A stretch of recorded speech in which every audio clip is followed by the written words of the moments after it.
She walked into court like she owned the place. Designer outfit, expensive bag, not a hint of concern, and already 20 minutes late. From the moment she stepped in, it was clear. She didn't think the rules applied to her. When asked why she was late, she didn't apologize. Just one word. Traffic. No remorse, no respect, just attitude. But this wasn't a social event. This was court. Her case looked simple. She rear-ended a family SUV at a red light, caused serious damage, and then drove off like nothing happened. The entire incident was caught on camera, clear as day, but what made this case different was who she was.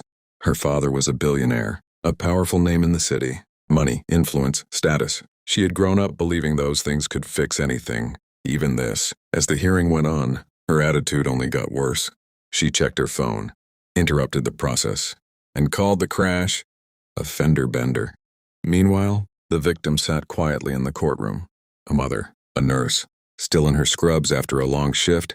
Her children had been in that car, terrified, shaken, changed by what happened. But to Cassandra, it meant nothing. That's when the judge did something. He pulled up the footage. The room went silent. The video showed everything. The crash, the mother stepping out in panic, checking on her kids, and then Cassandra stepping out, looking at the damage, and saying, "Oh, please." That thing was already falling apart.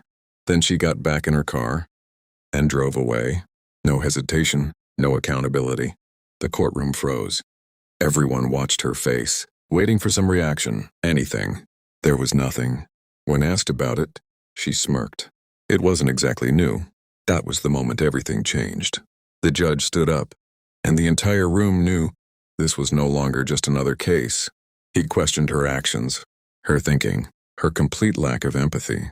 But instead of reflecting, she doubled down. She blamed the situation, minimized the damage, even blamed the mother for how her children reacted.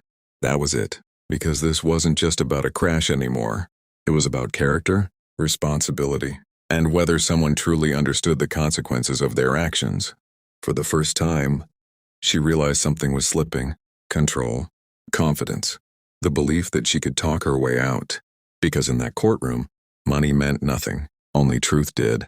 And the truth was clear. Months later, she came back. But this time, she wasn't the same person. No designer attitude, no arrogance, just honesty. "I hated you that day," she admitted.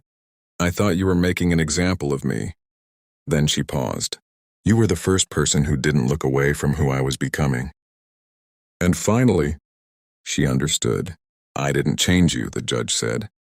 "You changed yourself." That moment, when she stopped running from her actions and faced them, that's where everything shifted. She told the judge she had enrolled in nursing courses. She wanted to help people, to show up when it mattered, because sometimes justice isn't just about punishment. It's about forcing someone to see who they are, so they can decide who they want to become. Some people walk into court thinking money gives them power, and walk out realizing accountability changes everything.